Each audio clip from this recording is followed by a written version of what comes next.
Yaxshi tasmon yozishda bu so'zlarning o'rni juda ham katta. Demak, birinchisi the former va the latter so'zlari.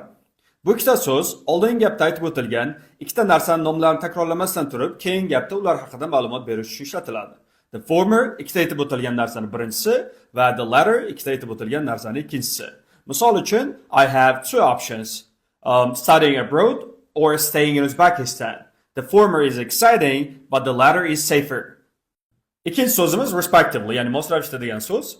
Bu so'z asosan ketma-ket kelgan ikkita narsaga mos ravishda ketma-ket kelgan ikkita ma'lumot berilgan paytda ishlatiladi.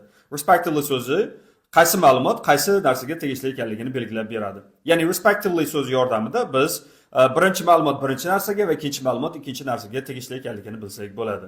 Masalan, I wish those who are watching this video and those who skip it to score 9 and 5 in their IELTS exam respectively. Aytgancha, respectively so'zi asosan gap oxirida keladi va undan oldin virgul qo'yish shart. Xo'p, uchinchisi number va amount so'zlari. Bilaman, siz bu so'zlarni noun holatda miqdor ma'nosida o'rgangansiz.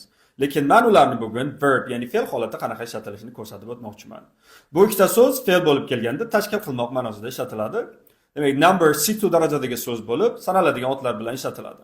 Masalan, after the hurricane, the homeless numbered over 200,000. Ko'rib turganingizdek, numberdan keyin hech qanaqa qo'shimcha ishlatilmaydi. Amount esa odatda amount to something, ya'ni phrasal verb ko'rinishida keladi va sanalmaydigan otlar bilan ishlatiladi. Masalan, their annual fuel bills amounted to over 6,000 pounds. Agar videom sizga yoqqan bo'lsa, izohlarda fikringizni qoldiring va shunga o'xshash qiziqarli videolar uchun bizga obuna bo'lishni unutmang. Salomat bo'ling.